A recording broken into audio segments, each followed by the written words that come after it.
Sa layuning gawing walkable city ang Maynila, nagsisimula ng maglagay ng mga environmental-friendly na footbridge sa lungsod. Ang unang natapos ang Eco Bridge sa tabi ng Quiapo Church na nilagyan din ng mga CCTV para sa kaligtasan ng mga pedestrian. May report si Leigh Alves.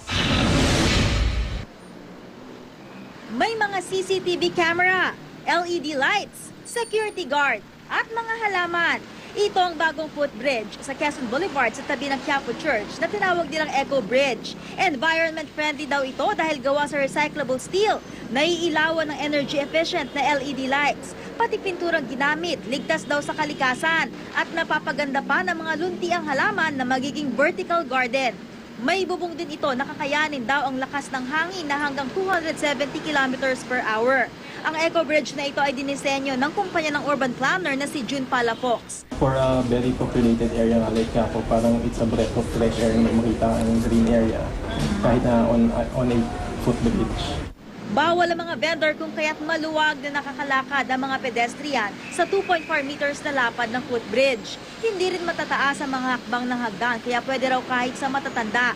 Tiniyak din daw ng mga designer na hindi makakasira sa view ng Quiapo Church ang footbridge. With respect din sa church na katabi nga ng footbridge, so we use yung nude na colors. Kung mapapansin nyo, halos puro gray yung kulay ng footbridge, so it would blend into the environment. Yung roof naman, light colored siya, which would reflect yung yung heat. Tapos at the same din yung tone niya doon sa roof ng material ng Quiapo Church. Sa research na Palafox Associates, nakita nilang may footbridge na pala dati sa may Quiapo Church sa tapat ng Plaza Miranda. Post-war era daw ito. Sa mahabang panahon na walang footbridge sa may simbahan, dumadaan ng iba sa Lacson Underpass na kalaunan ay hindi na naging ligtas para sa mga pedestrian. Under construction ngayon ng underpass. Hindi na siya na-maintain, wala siyang maintenance na, napakarumi, tapos inoccupy na siya ng mga illegal occupants, doon na natutulog. May mga elements na, criminal elements lang nakaano ron ng dati, na wala kang matakbuhan. Kaya ini-improve yung area. Ang iba naman, nangangahas dating talunin ang mga barrier sa gitna ng kalsada. Dati, yung ibang mga papunta at galing dito sa Quiapo Church, kailangan pang maglakad para tumawid doon sa footbridge na iyon na mga ilang minuto rin daw na lakad. Ngayon, hindi na nila kailangan maglakad ng malayo at mas panatag pa raw sila sa kanilang seguridad dahil 24 oras na may security guard dito.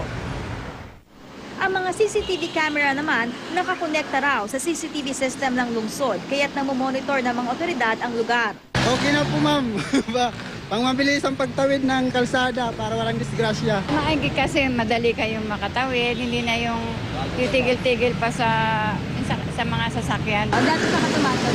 Yan lang, so may mga tabi-tabi dyan. Delikado, tumatakbo kami.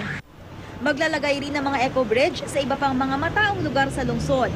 Ito ay isang public-private partnership sa pagitan ng pamahalaang lungsod ng Maynila at kumpanyang Eco Bridges. Walang gastos dito ang city government. Ang pribadong kumpanya ang nagpatayo at magme-maintain ng mga Eco Bridge. Bahagi ng kikitain mula sa mga advertisement ay mapupunta sa city government.